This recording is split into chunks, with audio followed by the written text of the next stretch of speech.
Assalamualaikum warahmatullahi wabarakatuh. Halo semua. Perkenalkan, saya Alisa Ida Savitri dari kelas Sosiologi 2023E, NIM 23040564140. Kembali lagi di podcast saya kali ini. Di sini saya tidak sendiri, di sini saya ditemani oleh narasumber tercantik kita, yang paling keren, yang paling wah. Di sini ada Mbak Kana. Mbak Kana dipersilakan untuk memperkenalkan diri. Oke, halo semuanya. Perkenalkan, nama saya Kana. Saya 27 tahun. Saya adalah seorang tutor bahasa Inggris dan seorang aktivis organisasi Karang Taruna. Oke, baik. Mbak Kana ini kesibukannya apa sih sekarang? Kesibukan saya sekarang cuma ngajar bahasa Inggris, guru les, kemudian juga sebagai penerjemah, kemudian kadang juga aktif dalam organisasi. Oh, baik. Organisasi Terus, apa nih kira-kira? Karang Taruna. Oh, Karang Taruna. Di lingkup mana nih, Kak? Kalau di desa, dusun, sama di kecamatan. Oh, di kecamatan. Ya. Oke, kebetulan kami ini dari desa yang sama dan Mbak Kana ini menaungi Karang Taruna di Kecamatan Sukodadi, kecamatan di mana kita tinggal.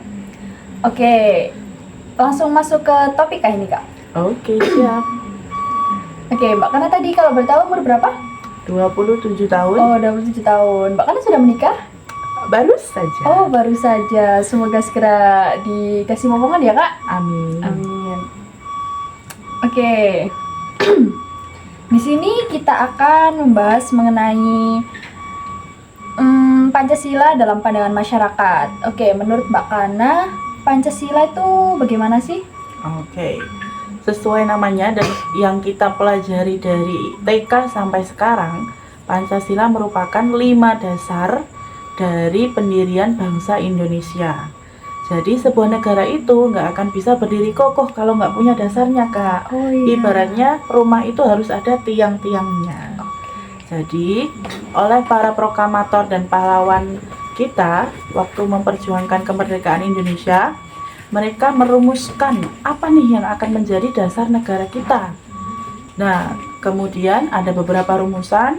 Kemudian yang disetujui adalah yang Pancasila yang kita kenal saat ini. Oke. Kalau menurut sepengetahuan Mbak Kana nih, di lingkup Karang Taruna itu apakah sudah menerapkan nilai-nilai Pancasila? Oke, kalau di lingkup Karang Taruna, saya rasa sudah cukup menerapkan nilai Pancasila. Bahkan di setiap kegiatan dan acara selalu kayak contohnya setiap salam, ada berbagai macam salam. Iya. Kemudian kegiatannya juga ada berbagai macam kegiatan. Dan terutama kita tidak memandang agama, suku, ras, atau latar belakang. Siapapun boleh ikut Karang Taruna Kecamatan Sukodadi, Lamongan. Oh, berarti di setiap sila itu ada ya, Kak, ya, di Karang Taruna itu? Iya, selalu ada. Oh, iya. Ini masuk pada sila pertama, yaitu ketuhanan Yang Maha Esa. Menurut Mbak Kana pribadi nih, nilai atau amalan apa yang sudah Mbak Kana terapkan di kehidupan yang berhubungan dengan sila pertama ini? Oke, kalau sila pertama ketuhanan yang Maha Esa. Jadi di negara Indonesia itu setiap warga negara wajib dan berhak memilih keyakinannya masing-masing, Kak. Iya, betul. Jadi kayak misalkan nih kita beragama Muslim, kita juga punya teman yang beragama Hindu. Terus ada juga teman yang beragama Kristen, Protestan, Konghucu, dan yang lain-lain. Waktu itu saya pernah mendaki dan ditemani oleh teman yang beragama Hindu kalau nggak salah. Tuh. Kemudian di pendakian yang kedua, beliau tidak bisa ikut karena ada peringatan Waisak kalau nggak salah waktu itu. Pas diingat-ingat, kayaknya nggak bisa ikut. Oh, itu hari rayanya. Hari Raya umat Hindu? Iya, Oh, waktu iya. itu hari rayanya, jadi dia nggak bisa ikut. Kemudian kalau kegiatan Karang Taruna juga, kita selalu bikin kayak kegiatan yang mengaji, hataman Oke. bersama. Kemudian ada juga ini rencananya Sukodadi bersolawat. Wah, keren banget ya, Kak. Iya, doain aja. Insya Iya. Allah Desember kalau nggak salah. Oh ya, semoga lancar ya acaranya. Oke. Masuk ke sila kedua nih, kemanusiaan yang adil dan beradab.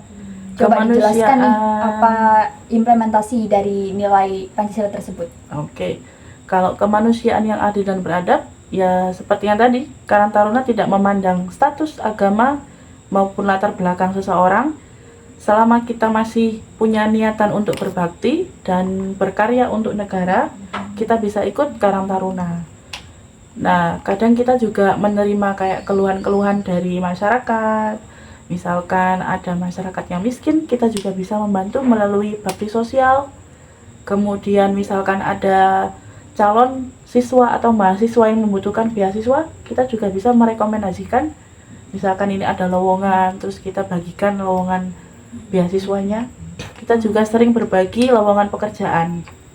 Menarik sekali ya programnya. Ya, pokoknya di situ kita semuanya seperti saudara. Oke. Dan keakrabannya pun sangat terasa di dalam Karang Taruna ini. Oke, sangat positif sekali ya kegiatan yang dilakukan di Karang Taruna yang dinaungi Mbak Kana ini. Iya. Oke, kita langsung masuk ke sila ketiga, yaitu Persatuan Indonesia. Bagaimana nih Mbak Kana, bisa dijelaskan? Nah, kalau di Karang Taruna memang karena ada berbagai macam suku, bangsa, karakter, budaya, dan agama, kita seperti bersatu aja. Jadi kita tidak memandang dia Hindu atau dia Buddha atau dia Muslim, terus kita harus ngalah gitu, tidak. Sama-sama aja, kita selalu bersatu. Jadi kalau kita sudah pakai seragam Karang Taruna seperti ini, identitas kita adalah orang Indonesia. Oke, jadi kita punya tujuan yang sama ya, meskipun berbeda-beda gitu. Iya, kayak Bhinneka Tunggal Ika. Iya, betul sekali. Sudah nih Mbak Kana, sampai sila ketiga saja? Masih ada kedua sila lagi, yaitu Iya. sila keempat, kerakyatan yang dipimpin oleh hikmat kebijaksanaan dalam permusyawaratan perwakilan. Apa ya kakaknya ya? Oh, aduh. Sudah di luar kepala ini 5 Pancasila ini. Oke, gimana Kak? Gimana tadi kerakyatan? Kerakyatan yang Yang dipimpin dipimpin. oleh hikmat kebijaksanaan dalam permusyawaratan perwakilan. Konteksnya biasanya tuh di musyawarah gitu Kak, kalau sila Oh. keempat. Bagaimana nih menurut Kakak? Kalau ini dalam Karang Taruna itu kan mesti ada kayak setiap kegiatan pasti ada rapat. Ya. Nah, rapat itu kan mesti melibatkan seluruh anggota. Kita Oke. juga bisa berpendapat, memberikan saran, memberikan ide dalam kemusyawaratan dan perwakilan. Kemudian ada beberapa kader-kader dari Karang Taruna juga bisa naik, misalkan ingin jadi kepala desa, ingin jadi pejabat kecamatan juga bisa. Oke. Jadi kayak tersambung gitu antara Karang Taruna kemudian ke jabatan-jabatan yang di atasnya. Oke, baik. Sudah cukup Kak Kana? Bukannya ada lagi? Oh ya, masih ada satu sila lagi, yaitu keadilan sosial bagi seluruh rakyat Indonesia. Boleh Oke. dijelaskan? Keadilan. Ya, selama saya di Karang Taruna saya rasa semua dapat keadilan. Kayak kita semua bergiliran untuk menjadi ketua event, misalkan yang pernah jadi ketua panitia voli, kita bergilir. Kemudian yang pernah jadi bendahara dan lain sebagainya, kita bergilir. Berarti semua merasakan ya Kak ya? Iya, semua merasakan susahnya nyari Iya. proposal, merasakan susahnya promosi dan lain-lain. Wah, menarik Jadi sekali semuanya nih. adil. Jadi Karang Taruna Kecamatan Sukadadi ini memberi saya rasa untuk ingin ikut gitu. Silakan, Soalnya itu silakan. sangat positif sekali kegiatannya di Karang Taruna ini. Oke, menurut Mbak Kana, fungsi adanya Pancasila itu apa sih bagi kehidupan kita? Kalau bagi kita sebagai orang awam, tanpa adanya Pancasila, kita tuh jadi tidak tahu tujuan hidup kita apa. Kayak kita sebagai warga Indonesia itu kita harus ngapain, bagaimana, dan jadi apa ke depannya. Dengan Pancasila ini kita tahu tujuan kita, peran kita, dan maksud kita ke depan. Kalau jadi warga Indonesia itu harus misalkan satu, ketuhanan, punya agama. Karena ya memang semua orang juga harus berkeyakinan kalau ada Tuhan yang Maha Esa. Kemudian yang kedua, kita sebagai warga Indonesia hidup bermasyarakat harus adil. Jangan mau diperlakukan seenaknya sama orang lain. Betul Nah, sekali. Kemudian yang ketiga, persatuan Indonesia. Bangsa ini merdeka karena atas dasar persatuan dari semua pejuang di Indonesia, Kak. Iya. Jadi kalau misalkan kita bercerai-cerai, kayak berantem-berantem, bentrok, itu kayak kita mengkhianati para pahlawan kita. Mereka sudah bersatu, berjuang, malah kita kayak Memecahkan gitu nah, ya. kayak musuh-musuhan, kayak perang saudara. Itu kayak, wah, untungnya ada Pancasila ya, kita jadi bisa bersatu. Jadi ingat, pemuda apalagi ya, jadi ingat sila ketiga, kita harus selalu menjaga persatuan Indonesia. Namanya juga sebagai pedoman hidup ya Kak. Iya, semuanya ada di dalam kehidupan dan semuanya penting. Begitupun juga sila keempat, sebagai rakyat kita, apalagi negara ini negara demokrasi ya, rakyat adalah pemegang kekuasaan tertinggi, dari rakyat, oleh rakyat, dan untuk rakyat. Maka dari itu kayak semua organisasi, mulai dari Karang Taruna, kemudian organisasi kelurahan, desa, kecamatan, dan kabupaten, sampai tertinggi RI, mereka itu ditugaskan untuk melayani rakyat. Oke, betul sekali yang dikatakan oleh Mbak Kana ya. Jadi kita tuh Pancasila tuh harus kita pegang teguh untuk dalam kehidupan kita. Jadi di sila pertama sampai sila kelima itu semua harus kita terapkan dalam kehidupan kita sehari-hari nilainya. Oke, itu Gitu. Agar tidak terjadi perpecahan di negara kita ini. ya. Oke, lanjut. Jika Pancasila adalah pandangan hidup, bagaimana sikap kita yang sesuai dalam menerapkan nilai-nilai Pancasila itu? Oke, kalau untuk teman-teman yang seusia kakak ini, mahasiswa, Ya.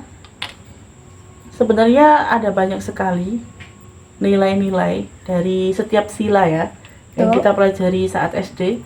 Nilai-nilai dari setiap sila itu ada banyak sekali. Contohnya ketuhanan yang Maha Esa. Orang yang beragama pasti dia yakin bahwa ada satu Tuhan.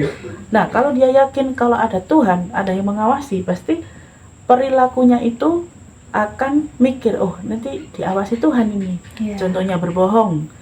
Tuhan akan tahu meskipun kita berbohong, kita bilang A, tapi Tuhan tahu kalau di hati kita bilang B.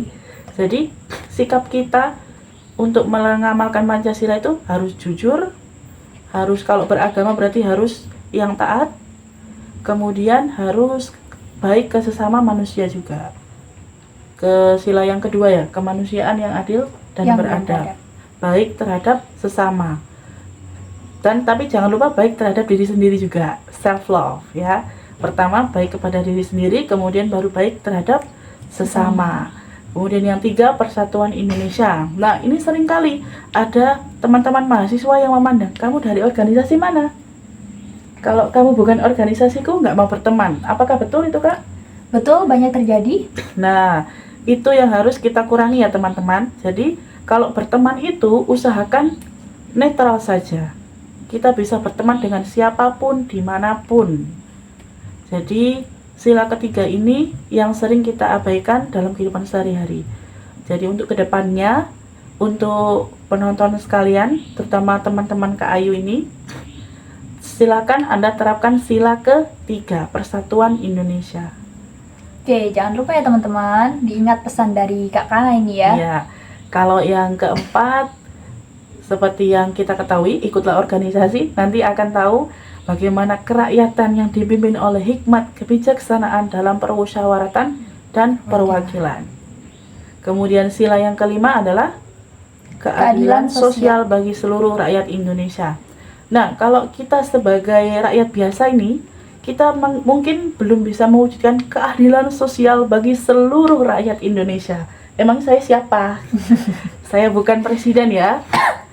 Jadi kalau dalam kehidupan sehari-hari kita cukup menerapkan keadilan yang simpel. Contohnya misalkan ada adiknya Kak Ayu yang berantem, ponakannya yang berantem, kita pisah. Terus kita cari masalahnya, kita berikan keadilan bagi keduanya. Itu sih kalau untuk masyarakat kecil seperti kita. Oke, sangat menarik ya topik podcast kita kali ini. Dan untuk menutup podcast kali ini, saya mengucapkan terima kasih kepada Kak Kana yang sama-sama. telah meluangkan waktunya untuk bisa sharing kepada teman-teman yang menonton podcast ini. Semoga podcast ini dapat memberi manfaat buat kita semua, dan jangan lupa pesan-pesan dari Mbak Kana tadi diterapkan ya, terutama yang ada di nilai-nilai Pancasila, kelima sila itu. Oke, baik. Teman-teman jangan lupa like, komen, dan share ke teman-temannya. Dan sampai jumpa di podcast saya berikutnya. Terima kasih. Wassalamualaikum warahmatullahi wabarakatuh. Dadah. Bye.